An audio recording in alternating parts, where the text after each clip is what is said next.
लोकांना गैरसोय होऊ नये यासाठी मोबाईल टॉयलेट व्हॅनची व्यवस्था केली आहे, त्यांच्या राहण्याची जेवणा खाण्याची व्यवस्था केली गेलेली आहे। निसर्गाचा एवढा प्रकोप झाला, नदी नाल्यांना पूर आल्या, म्हणजे येऊ नये असं लोकांना सांगितलं तरी शेवटी आज तुम्ही बघता हजारो वारकरी पुण्यामध्ये आलेले आहेत की बाबा माझ्या वारीमध्ये कुठे अडचण येणार नाही, माझी वारी खंडित होणार नाही, यासाठी नुसतंच विठुराया तर आहे पण समवेलटेनियसली आज इथले सगळं प्रशासन सुद्धा त्यांना सर्वतोपरी सहकार्य करतंय। जगद्गुरू तुकोबारायांचं परवा देहूहून पंढरपूरकडे प्रस्थान झालं। काल आकुर्डीचा मुक्काम उरकून आज पालखी सोहळा पुण्याकडे प्रस्थान करतोय। काही तासातच पालखी सोहळा पुण्यातील निवडुंगा पेठ, नाना पेठ जिथं जे निवडुंगा मंदिर आहे त्या ठिकाणी विसावणार आहे। मात्र पावसाचं प्रमाण जास्त असल्यानं अनेक नदी नाल्यांना पुराचं स्वरूप आल्यामुळे अनेक वारकऱ्यांना प्रस्थान सोहळ्याला जाता आलं नाही।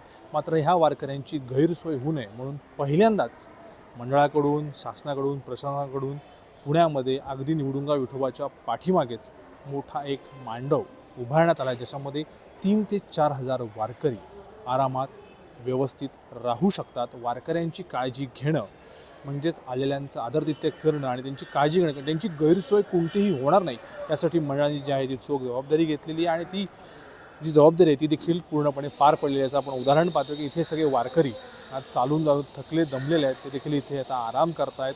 त्यांना पावसापासून संरक्षण मिळावं, त्यांना 2 वेळचं अन्न मिळावं, त्यांची सगळी व्यवस्था व्हावी यासाठी मंडळाने जी आहे ती सगळी जय्यत तयारी केलेली आहे। त्याच्यामुळे कितीही जरी पाऊस आला, काही जरी झालं तरी वारकऱ्यांची गैरसोय होणार नाही, यंदा ही मंडळाने खरं विशेष खबरदारी घेतलेली आहे।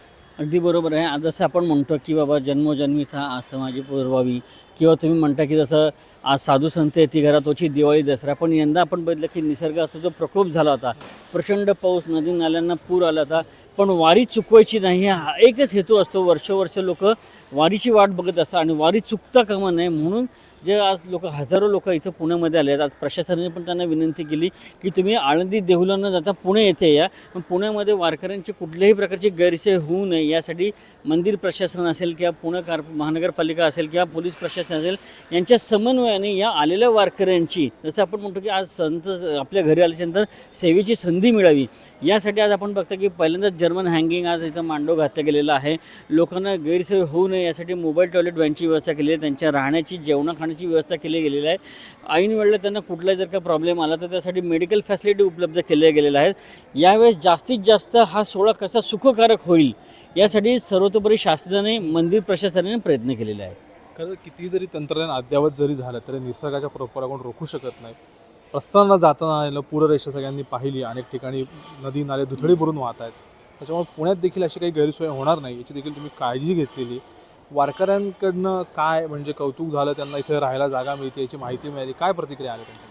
वारकऱ्यांची खरं सांगायची झाल्यानंतर म्हणजे तुम्ही बघा की वारी हा जगातला एकमेव असा अद्भुत सोहळा आहे की ज्याला इव्हेंट मॅनेजमेंट म्हणू शकत नाही, किंवा त्याला कोणाला इन्व्हिटेशन दिलं जात नाही, किंवा त्या पुढच्या 15 दिवसात आपली राहायची सोय होईल, जेवणा खाण्याची सोय होईल, हा कुठलाही विषय नसतो। फक्त एकच आस असते, एकच ओढ असते, ती म्हणजे विठुरायाच्या दर्शनाची। आणि तुम्ही बघितलं की निसर्गाचा एवढा प्रकोप झाला, नदी नाल्यांना पूर आल्या, म्हणजे येऊ नये असं लोकांना सांगितलं तरी शेवटी आज तुम्ही बघता हजारो वारकरी पुण्यामध्ये आलेले आहेत आणि त्यांची एकच फक्त इच्छा असते की बाबा विठुरायाला भेटायचं।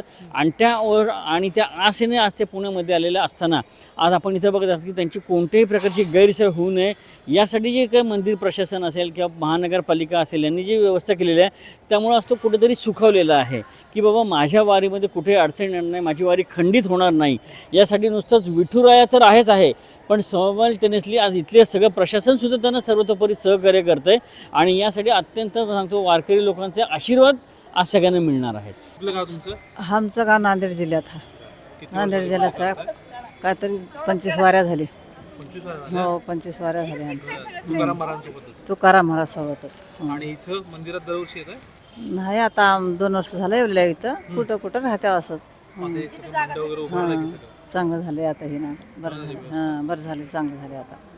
तर निश्चित वारकऱ्याची वारी सुखकारक व्हावी आणि वारी ज्या ज्या गावातून जाते, ज्या ज्या वाटेवरून, शहरातून, तालुक्यातून, जिल्ह्यातून जाते, तेथी त्या ठिकाणी वारीचं वारकऱ्यांचं पालखी सोहळ्याचं स्वागत केलं जातं आणि त्यांची देखील अशी विशेष काळजी घेतली जाते, ती देखील महत्त्वाची ठरते। कॅमेरामॅन ऋषिकेशसह मी प्रीतम पुरोहित, डिजिटल प्रभात, पुणे।